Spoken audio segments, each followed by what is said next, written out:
gaba gakulanga galinga nga mafumu wano ku kifuba. Gwe bayita omutima gw'embogo.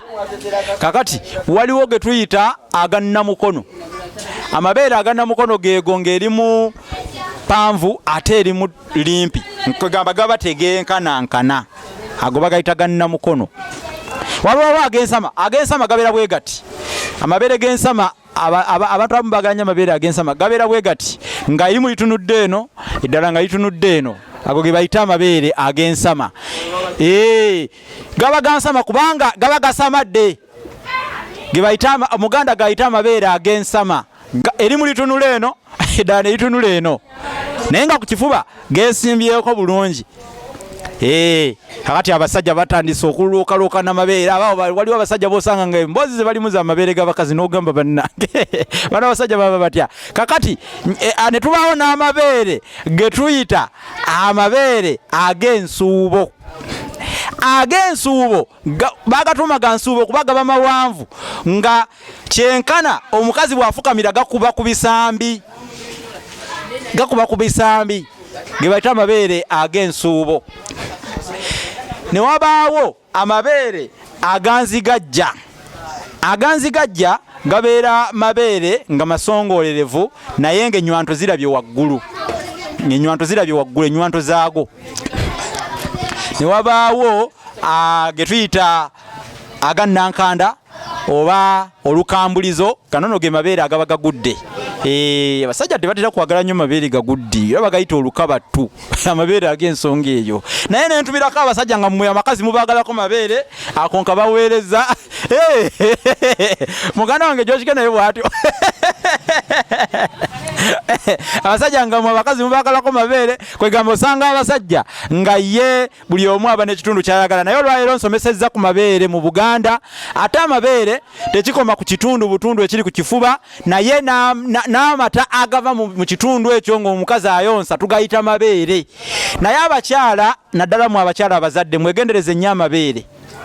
Amabeere ago ge muyonsa abaana singa obuzibu bujja ne gatonnya mu luwajja nga ntegeeza olwatika lw'ettaka ne gatonnyamu ogenda kuba oleesa obuzibu ojja kubanga okatambye ng'atadde emindi ku mumwa munnange ogenda kuba ogalinnya gye gava ojja kuba weenenulidde kakyali kubanga ojja kutuuka okuva mu nsi ng'abaana b'ozaala obazaayira kitaka lwa nsonga nti amabeere gano buli we gatonnya mu ttaka mu lwatika lw'ettaka lulyo tuyita oluwajjanga obeera ogabulidde walumba ow'ettanda. Kale twegendereze nnyo bw'oba oyonsa. Ate n'ekirala amabeere g'oyonsa omwana tegagwa mu matu. Weerindanga nnyo amabeere okutonnya mu matu kubanga bwe gatonnya mu matu amatu gavuulula ne gajjamu oluusi amasira. Endwadde eyo tegemeka.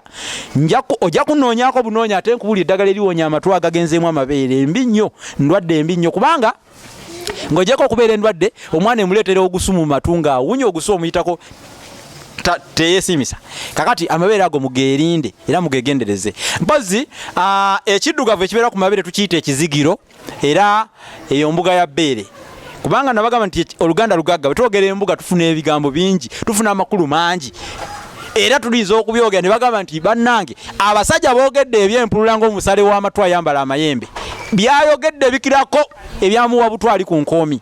Kubanga waliwo embuga ekyekulungirivu ekibeera ku njuba. Waliwo embuga ekyekulungirivu ekibeera ku mwezi. Waliwo embuga omukubi wa buloka wayanika amataffaali. Waliwo embuga eyaddungu ekifo ku ttale nga tewaliwo muddo oba n'ekifo enkofu we zinaabira eyo nayo mbuga. Kwegamba waliwo embuga gye bawaaba oba gye baloopa emisango oli ayinza okugamba nti gundi kamudde embuga. Twalina omusajja eyo ku kyalo ng'ayagala nnyo akagambo ako. Waffe kasudde masuuliita ng'akaagala nnyo akagambo ako. Nga bayinza okuyisa oba embuzi mu musirigo ogw'emmere mba kasooli oba ne zoonoona n'agamba kati gundi ngenda kumudda embuga.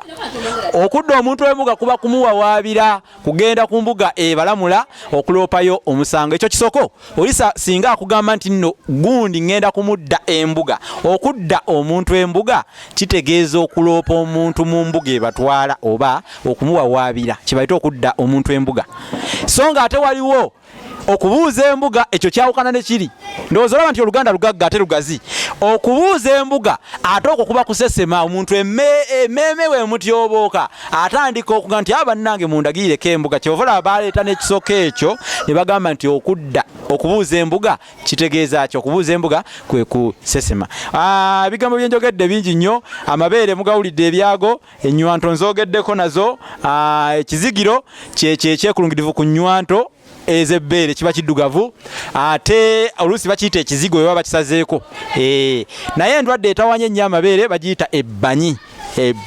Basebo ne bannyabo ngenda kukoma olwaleero mwebale kungoberera, mwebale kubaako mpozi abasajja babeera n'ebyoya ku bifuba wano, obwoyo obubeera ku bifuba babuyita kabambaggulu. Ate nno abakyala abamu baagala abasajja mbulwa byoya ku bifuba byabwe. N'abeerawo nga ye kyeyeegomba ennyo kyasinga okunyumirwa omusajja kubanga alina ebyoya ku kifuba. Kakati ebyo ebyoya babiyita kabambaggulu naye nga tamanyi makulu, tamanyi linnya eryo eriyitibwa ebyoya ebyo biri ku kifuba, wabula ayagala bwagazi byoya ku musajja ebiri ku kifuba kye. Era erinnya eddala ebyoya ebyo ku kifuba ky'omusajja babiyita akatto k'abakyala. Basebo nsiibudde mulowooza ndi wano Ssaabasajja Kabaka awangaale, naye ng'ekitabo lunasangeye nsigala mbaga nti mukigule.